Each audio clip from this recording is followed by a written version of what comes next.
Baik, sebelumnya bismillahirrahmanirrahim. Assalamualaikum warahmatullahi wabarakatuh. Perkenalkan, nama saya Rizky Diana Lestari dari Prodi Psikologi dengan NIM 2210801028. Di sini saya akan menjelaskan mengenai pengertian ibadah. Pengertian ibadah yakni kata ibadah berasal dari bahasa Arab yakni ibadatan, yang bisa diartikan sebagai taat, tunduk, patuh, indah, dan pengabdian.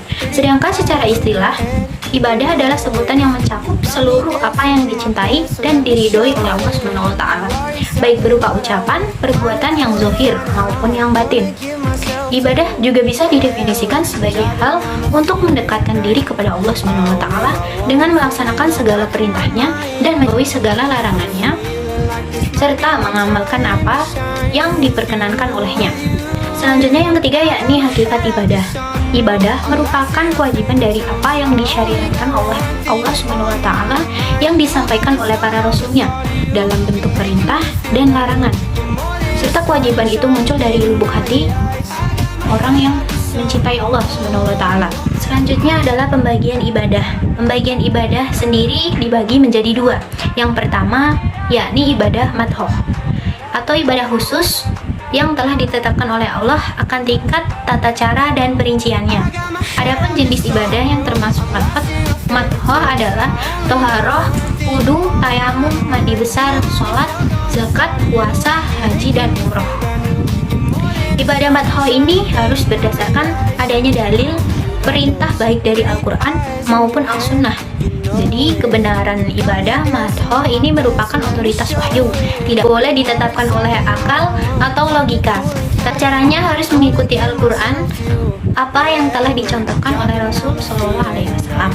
Berikutnya adalah fungsi ibadah. Fungsi ibadah sendiri dibagi menjadi 4, yakni yang pertama, untuk menumbuhkan kesadaran pada diri manusia bahwa sebagai manusia diciptakan oleh Allah khusus untuk beribadah kepada dirinya. Yang kedua, yakni mewujudkan hubungan antara hamba dengan Tuhannya. Maksudnya adalah mewujudkan hubungan antara manusia dengan Tuhannya dapat dilakukan melalui muqarabah, yaitu sikap merasa selalu dalam pengawasan Allah SWT, dan khuldu, yaitu sikap tunduk kepada Allah. Yang ketiga adalah mendidik mental dan menjadikan manusia ingat akan kewajibannya. Dengan memiliki sikap ini, setiap manusia akan memiliki kesadaran bahwa dia adalah anggota masyarakat yang mempunyai hak dan kewajiban untuk menerima dan memberi nasihat. Yang terakhir yakni melatih diri untuk berdisiplin.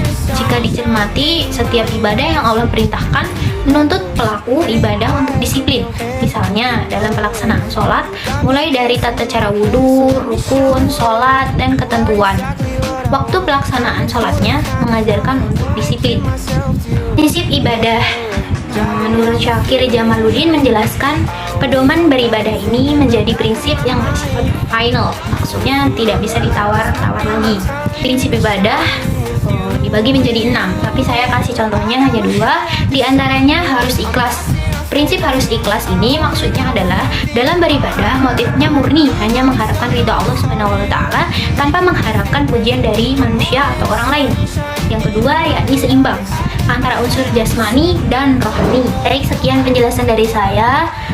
Bila ada kurangnya, saya meminta maaf sebesar-besarnya. Sekian dan terima kasih. Wabillahi taufiq wal hidayah. Wassalamualaikum warahmatullahi wabarakatuh.